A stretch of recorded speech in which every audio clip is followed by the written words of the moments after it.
Chinese had super ships that were way ahead of their time. Floating mega fortresses, 600 feet long, capable of carrying 2,000 troops. Catapults that flung red-hot cannonballs. High-tech underwater mines, capable of wrecking holes in any ship. Many believe the ancient Chinese naval engineers were so advanced that they built ships large and strong enough to cross the Pacific Ocean and discover America 71 years before Columbus. The Ancient Discoveries team is investigating Chinese super ships.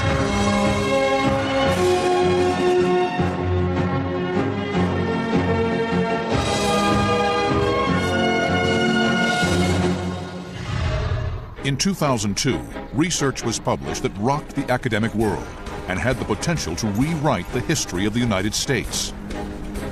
Traditional history, as taught, is just pure fantasy. Before long, the whole theory of how North America was populated will be stood on its head. The report's authors claimed that ancient Chinese ship technology was so advanced, they were building ocean-going liners on a scale that we are matching today. People will say most of the native peoples of North America actually came by sea. The book claimed that a Chinese fleet led by Admiral Zheng He had crossed the ocean and discovered America 71 years before Columbus. If true, this claim would change U.S. history beyond recognition. It seems to me highly probable that a Chinese junk got blown off coast from China and with the North Pacific Drift found itself somewhere on the west coast of America. Discovery means what you find, you communicate to others. And we have no evidence from the Chinese records at all that anybody ever came back saying, hey guys, I found this new place. In naval warfare, the ability to attack from a long range has always been crucial. Today's battle wagons have ship-to-ship missiles to engage enemy vessels before they get too close. The closer warring ships are to each other, the more vulnerable they are to attack. It turns out the ancient Chinese understood this and had their own long-distance ballistics. There's evidence of catapults being used in China from very early date, 4th to the 3rd century BC. There were already some in existence, and these were gradually developed into a whole range of weapons. The only thing that really made them obsolete was the use of gunpowder, which was coming in by the 11th and 12th centuries. Richard Windley has built a model of this machine. What we have here today is my reconstruction of a Chinese catapult. The particular one we've got here is called the Zhuangfeng, or whirlwind catapult. There was a whole range of sizes of catapults. What we have today is really the little baby of the range. This is about 12 feet high, but they went up to absolutely massive devices, and some of the records explain that there were between 80 and 100 men pulling some of these things, so massive projectiles could be fired. The catapult was a versatile projectile delivery system. They were quite prepared to throw human heads back at the enemy, and they threw explosive devices, incendiary devices. The effectiveness of this catapult lay in its lightweight design. There were traction, which meant that they were pulled by men, and on the back end would be the projectile. The Chinese applied ingenious technology to natural resources. The arms of these things are made from bamboo, and they were made from varying numbers of bamboo rods. This would give them a kind of flex. The catapult had such an efficient power-to-weight ratio, it was light enough to be deployed on board ship. Weights could be shot at enemy ships, destroying wood, ropes, and sails. We're going to try and fire at a target which is moored out on the lake. This is meant to represent a sort of a section of a wooden hull. We're going to load the catapult with iron balls, and we're just going to test the range and hopefully get some idea of accuracy. The Chinese stopped using the catapult in the modern era. Richard and his team are about to fire this model for the very first time. Okay, can you untie then? They will be performing exactly the same actions as the ancient Chinese Marines did 1,500 years ago. Okay. All clear. 3, 2, 1. Ball. Oh, that was fantastic. We missed. Well, I think we did just catch the very front end of the target, but if the guys can pull just a tiny bit harder, then we should be just about right. But we're going to give it another go and see how we get on. Okay. Right, all clear. 3, 2, 1, pull. Oh, shot!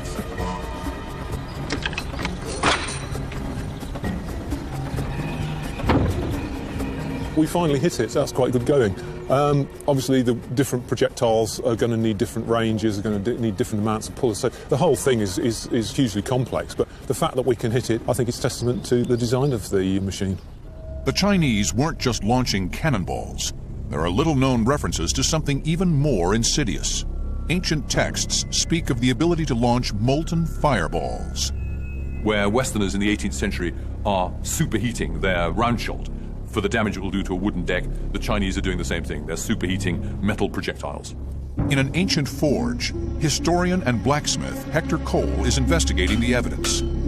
I think the possibility of them firing hot projectiles, yes, you can. You need a pretty advanced technology to get the metal molten and get it quickly onto your throwing device before it solidifies.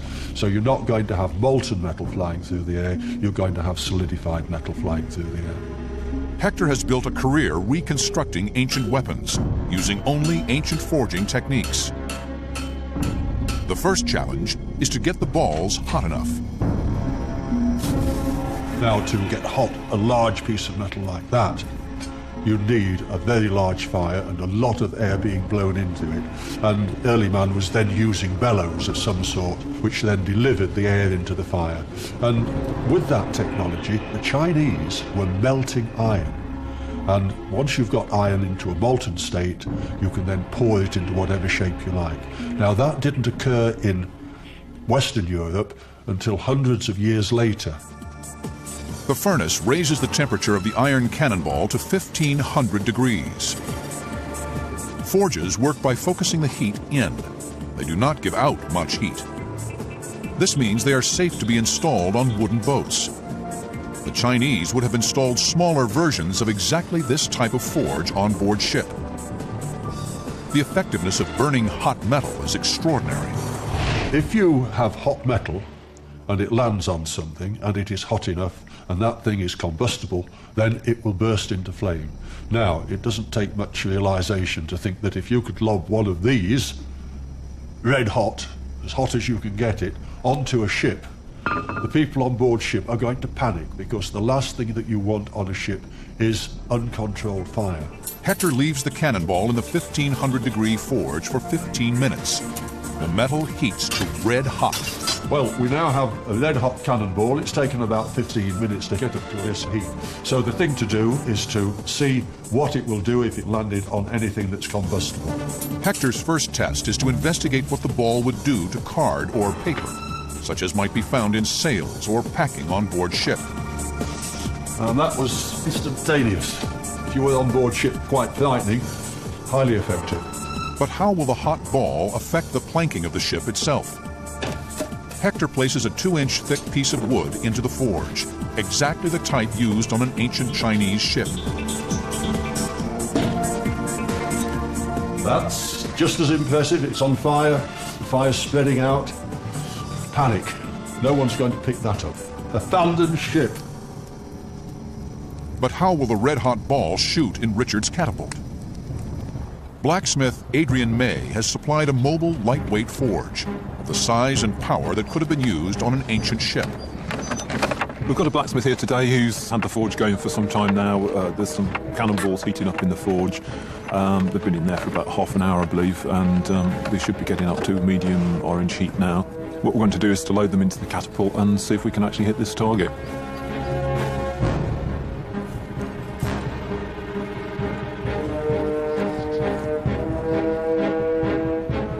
All clear.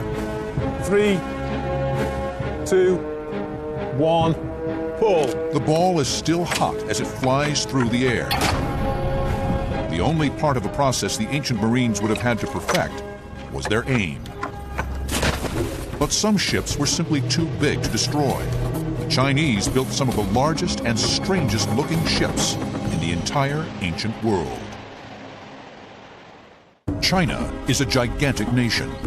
It covers 3,700,000 square miles. And most of this country is covered in rivers. From an early date, naval warfare in China developed in a different direction from the way it had in the West. There were very few overseas opponents who needed to be reached by what we would call a blue water navy. The main waterways on which Chinese navies operated were the great rivers. To police and control these waterways of some 20,000 miles, the ancient Chinese developed a full fleet of technologically advanced river ships. Already by the time of the Han Dynasty, there were multiple hulled warships floating on China's rivers. And in 285 AD, the ultimate example of this was created for the campaign against the Kingdom of Wu. They developed one of the largest battle cruisers of the ancient world. The ship was designed as a moving castle.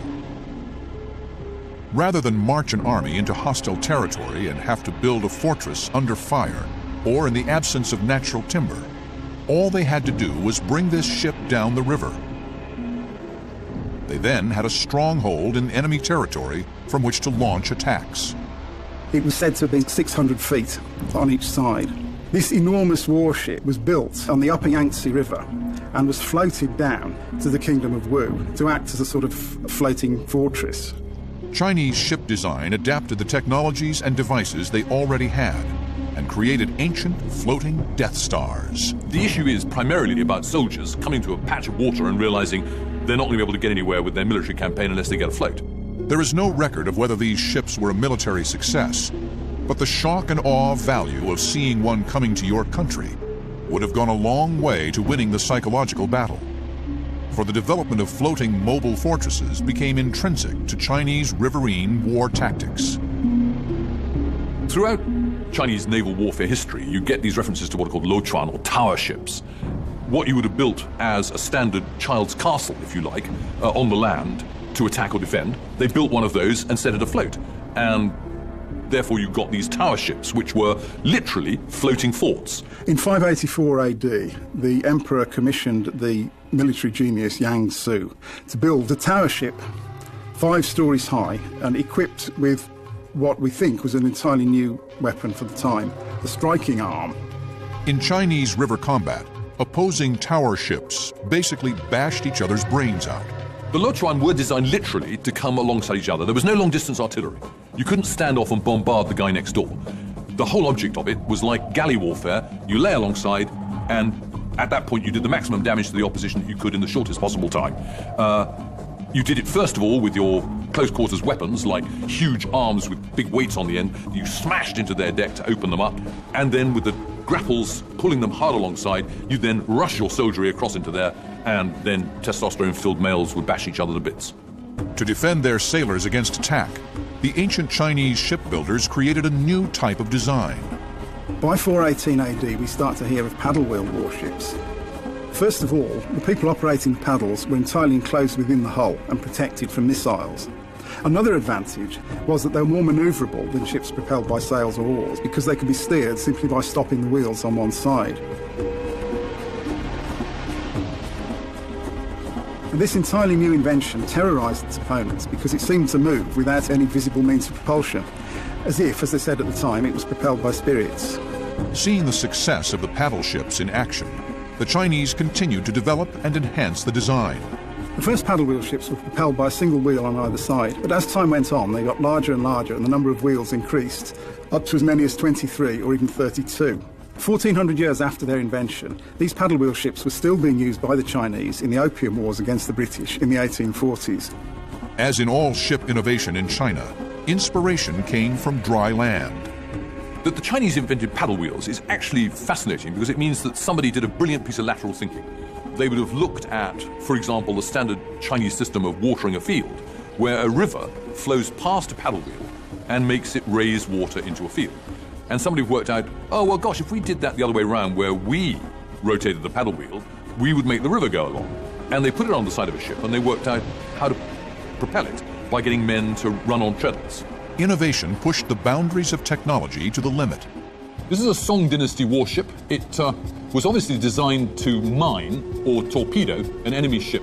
At the front here, you can see nails, and the ship is propelled as fast as 4 oarsmen can push it into the side of another wooden vessel. The nails smack in, making the front of the boat immovable, and then they lit all these fuses and promptly retired by pulling the pins out in the middle of the boat and went that way. And they hope they can paddle us away fast enough before this goes bang. Absolutely no comparison at all between this and any modern ship. I've never seen anything like it. The massive array of options and choices of attack vessel made fleets a force to be reckoned with. To counter this threat, ancient engineers were forced to develop anti-shipping countermeasures. John Bevan is an expert in the history of submarine technology. Mines in the Western world first appeared around the mid-1800s, and particularly during the Crimean War and around the Black Sea and even the Baltic, where the Allies, the British and the French were fighting the Russians. And the Russians had produced mines at that time, and they were successfully damaging our ships. There were 2 types they had. They had contact mines, and they had mines that they could detonate from the shore using electrical wires, which were quite state-of-the-art technology at the time. So again, you know, it's taken the Western world 1,000 years to catch up with what the Chinese have been doing. Mine technology in ancient China was generations ahead of its time. The Ancient Discoveries team has traveled to a test tank in Britain to investigate ancient Chinese mine technology. So what I've got in front of me is a small reconstruction of an ancient Chinese device. This was from the 14th century fire drake manual, and this was a manual of all kinds of military hardware of the period. Now, obviously, in China during periods of warfare, which were pretty frequent, the rivers were a fairly major communications network, and anyone that could control the rivers had got strategic advantage. And this device really was used for that purpose, to actually protect and defend. Basically what we're looking at is a device which used gunpowder bombs. We've only got one on here, but some of the diagrams in the fire drake manual show whole collections of bombs, and these are all fused together, and the fuse is carried through this rather disgusting looking material here, which is actually pig's intestine. And the idea of this is that it's waterproof and it would help protect the fuse from getting wet and so allow it to burn. The board to which they're strapped to was suspended in the water by using floats, which are these things here. Now, the originals would have been bladders, either from oxen or from large animals. These provide the flotation, and the whole device is anchored with stones to the bottom of the river. There's several different ways of igniting them. One which is described is this device here, which is just a little floating pot. And suspended in this is a wooden plug. There's an incense stick here, which is attached to the fuse. So the incense stick will obviously slowly burn down. And then when it gets to the bottom, there's a little bit of gun cotton on here, which ignites the fuse. The length of time from ignition to explosion could be varied by the length of the fuse, from a couple of seconds to many minutes. The fuse then burns down through the waterproofing intestine here until it reaches the bomb, which obviously then explodes underwater. What we're hoping to do now is to set this thing up in the tank. We've got a small charge in here because we can't use anything too large for safety reasons, and hopefully we're going to set the fuse alight and see if it will go off. The first challenge is to achieve a balance between the floating devices and the anchors, so that the mine hangs at exactly the correct depth. But the most important part of the trial is to test whether the divers can set and arm the mine underwater without getting the key parts wet. In the days before electricity, the gunpowder-based fuse had to be kept completely dry.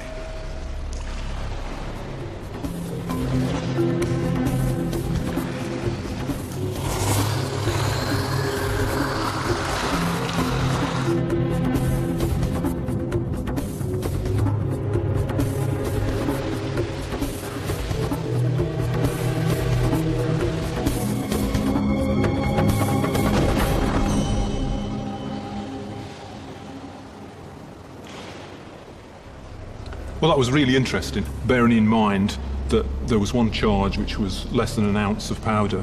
The Chinese devices would probably have had at least 3, 4, 5 pounds of powder. If we multiply that little pop that we just had by perhaps 100 times, we can get some idea of the possible damage that these things were capable of achieving. It certainly looks as though this is going to be really quite an awesome weapon.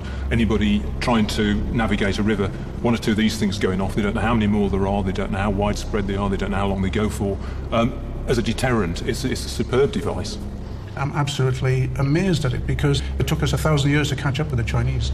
The ancient Chinese mine was an advanced technology way ahead of its time. As in all military innovations, it was not dreamt up for fun, but a necessary development to meet a definite threat. And this threat came from the Chinese shipbuilders.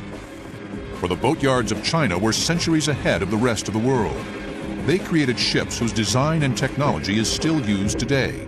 The world's longest-lasting ship design, and the Chinese built millions of them.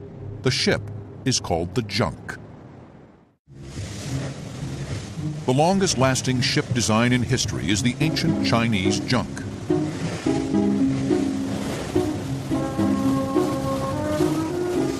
In hull construction, for example, China is not terribly well endowed with high-quality shipbuilding timber. So the Chinese came up with a very simple answer. As opposed to using thousands of trees in order to build a hull, they created an internal division system in order to create a shape of a hull with the minimum use of timber. So you create an extremely light, extremely strong hull using very few trees. It's brilliant. The craft was flat-bottomed. The flat hull gave a lot of advantages operating in estuaries and rivers. The junk had to be capable of operating around the harbour and also going right upstream, and the junks had to go through rapids and also to be very strong to withstand the odd blows from the odd rocks as it went through. The flat hull also improved the performance of the rudder. Because of the shape of Chinese boats, basically they have flat ends and flat fronts, they were able to use a steering oar that went straight over the middle of the back. Water's got to flow cleanly onto a rudder blade for it to be able to steer you. If you've got the bottom of a hull like that, and you lower an oar, it comes right out below the bottom of the hull into clean water. And that's what the Chinese did. They gradually lowered the oar until it was sticking right out at the bottom of the hull, and then it steered brilliantly. The rudder itself was a highly advanced piece of technology. The advantage of the rudder over a stern oar was that they required less physical operation. We think that they were using them for probably over 1,000 odd years before the Europeans started them, and the Chinese rudders were also capable of being lifted up or down, so if the vessel took ground they could lift the rudder up, whereas invariably when a European ship touched it smashed the rudder, and that the ship was pretty hopeless. Western ships had a fixed rudder which could not be raised in shallow water. They also used a skeletal system of design. A rib cage was built and planks nailed around it. But the Chinese were the first to develop and capitalize on bulkhead technology. Bulkheads divide the inner hull into sections, so if a hole is made in one part of a ship, only that part will flood. Bulkheads were introduced by the Chinese, we think, in the 1st century. It enabled to do 2 things really to a junk. It stiffened the whole of the junk frame up, so it stopped the torsional twisting.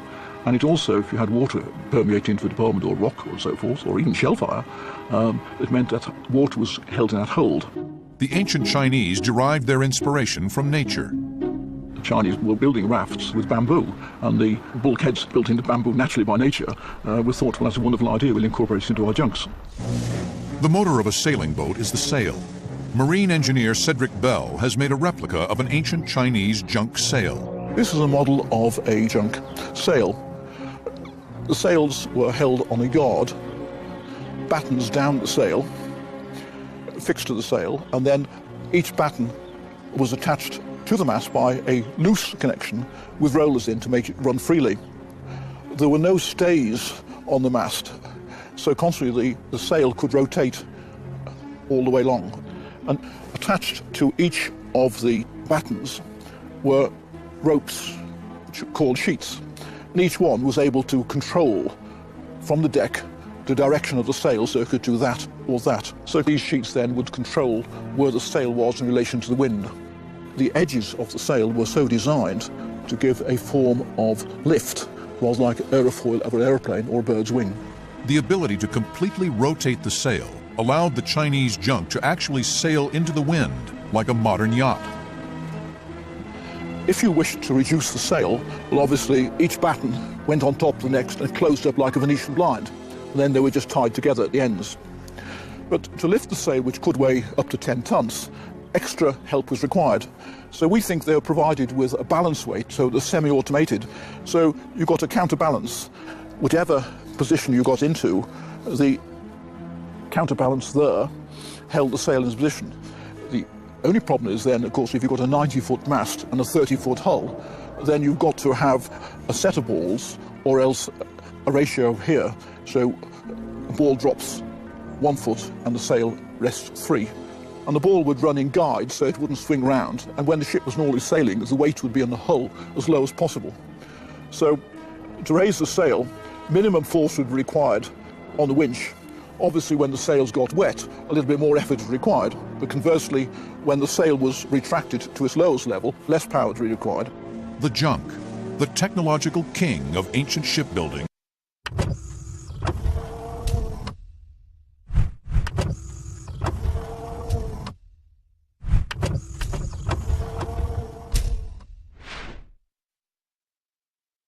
was the most successful ship design in history.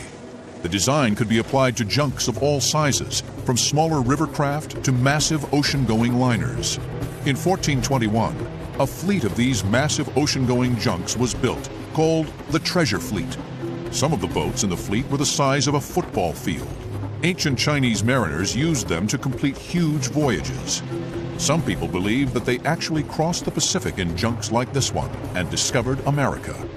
The theory is made even more amazing because some believe the ancient Chinese made their voyage of discovery 71 years before Columbus. In 2002, this man, Gavin Menzies, developed a theory that became a best-selling book. The book and the theory is called 1421. The ideas proposed in this book have caused controversy around the world. Any researchers who wanted to verify what 1421 is all about would have to find an unequivocally Chinese-built hull. Gavin claims to have decoded ancient Chinese texts and maps and discovered new evidence in China and around the world that proves that the ancient Chinese were the first to discover America, 71 years before Columbus made his historic voyage. The Chinese had a very long history of seafaring, which we've only just recently discovered. And one can say the DNA of the indigenous people of North America does not in any way reflect the Bering Straits theory about how America was populated. Gavin believes that on the 8th of March, 1421, a huge armada known as the Treasure Fleet left China under the command of Admiral Zheng He. Its mission was to explore the entire world and bring back treasure both in the form of gold and jewels as well as in knowledge to the emperor.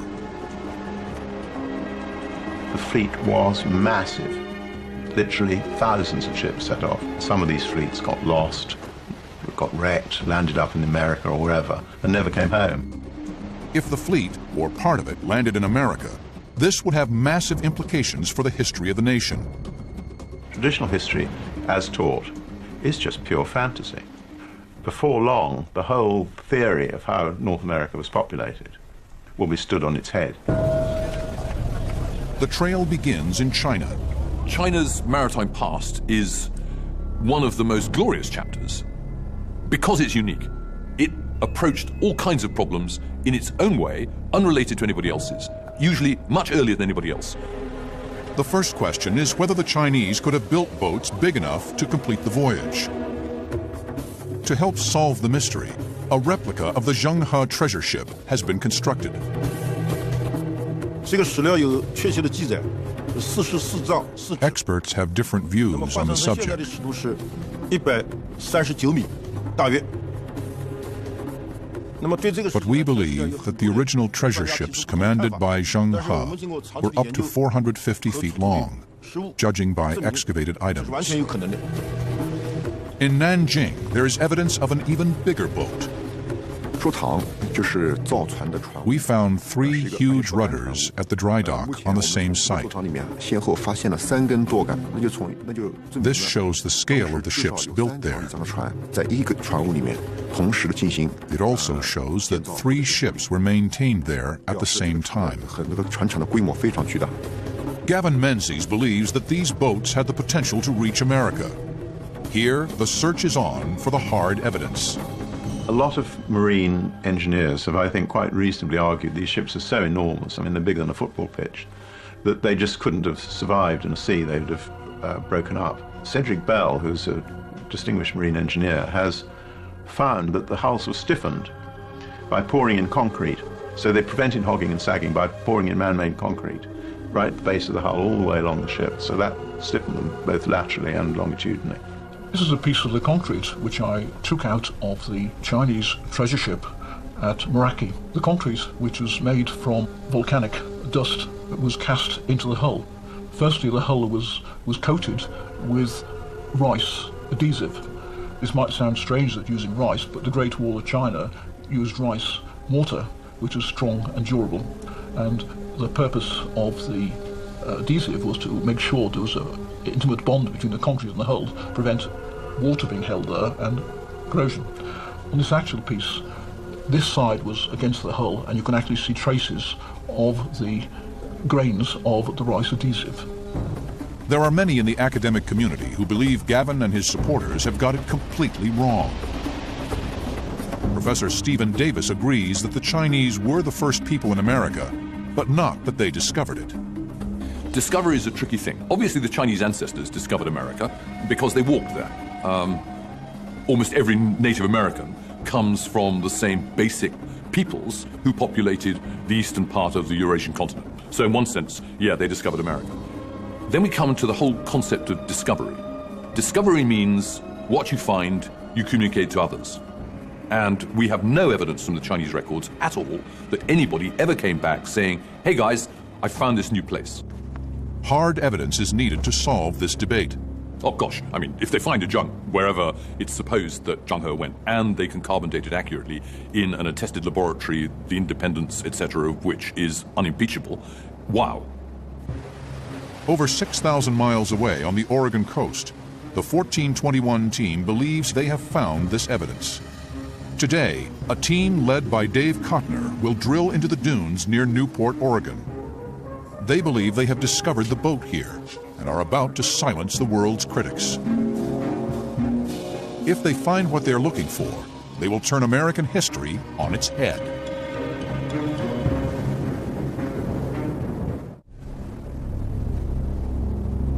On the North Oregon coast, Dave Kottner believes he has discovered evidence that the ancient Chinese discovered America decades before Columbus made his famous voyage.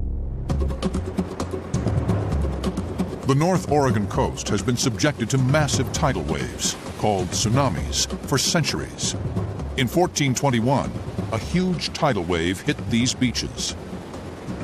Astronomers tell us that back about that time, a giant meteorite struck the Earth just south of New Zealand and blew a 25-kilometer hole in the ocean floor and created a 700-foot, if you can imagine, tsunami. And then by the time it got here, they claim it was about 40 feet tall and moving at 350 miles an hour. And some of the ships that I found up here are 140 feet above sea level. So you can imagine the force it took to shove these things up here. Dave uses a technique known as divining to search for gas, oil, gold, silver, and treasure. His hit rate is immaculate. He has discovered mines that have produced millions of dollars of gold and silver all across the southwest of the United States. But now he believes he has discovered the greatest prize of all, the actual Chinese junks that brought the first non-Native Americans to America. The Chinese, 71 years before Columbus. Dave is marking out the buried ship using his divining technique. There's 4 2 foot by 2 foot pieces down on the bottom of this ship. Dave feels the vibrations of the rods through his hands. Your subconscious mind talking to your conscious mind. And this is the way it uses to transmit the messages. And as I walk along, if my subconscious mind thinks that make a turn, the rods will turn. So what we're going to do right now is we're going to dig, the water level right here is 6 foot below the sand. We're going to dig down to the water level, drop a pump into it, and use that to help us put a casing down into it till we hit the wood. Dave calls in his digging and construction crew. No, don't think you might need some help? Maybe.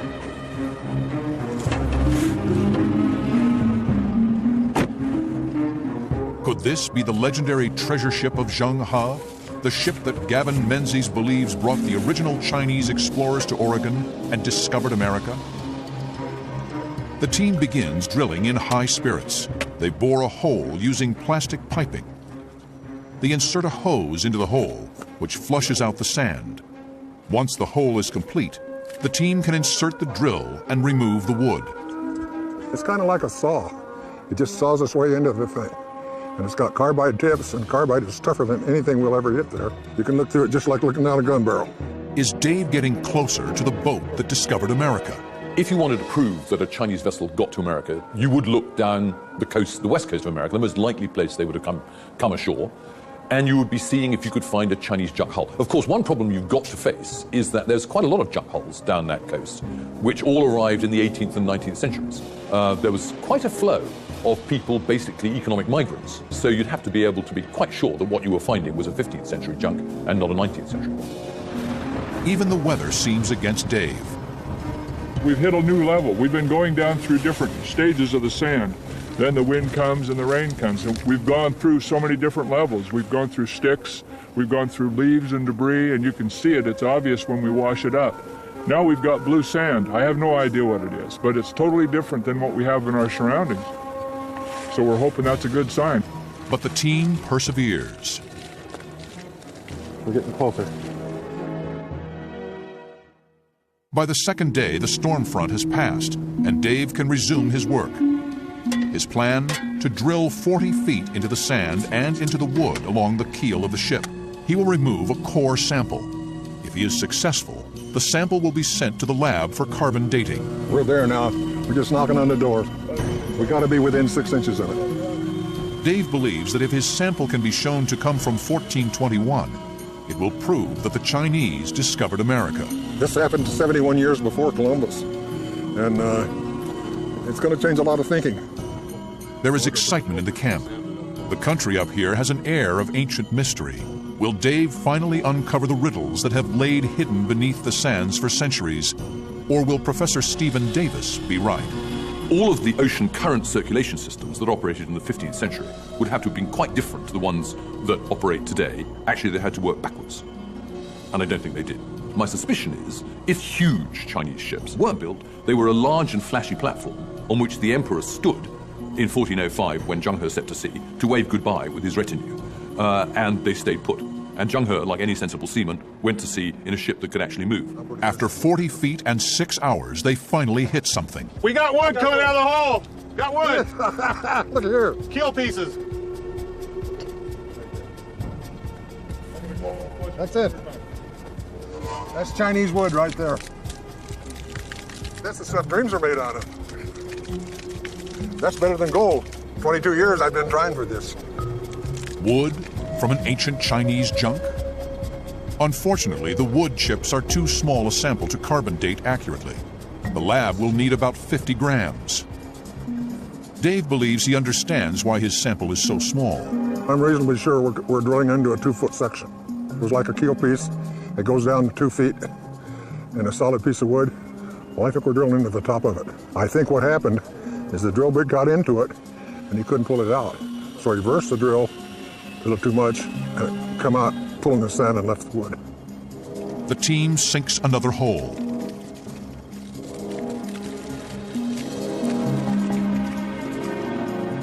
After another 6 hours, the team is bewildered. It's a mystery to us why whether we're off in our depth, and we're not sure if we're off in our width. There's 3 of us that dowsed it, and we all come up with the same width, and we've all come up with approximately the same depth.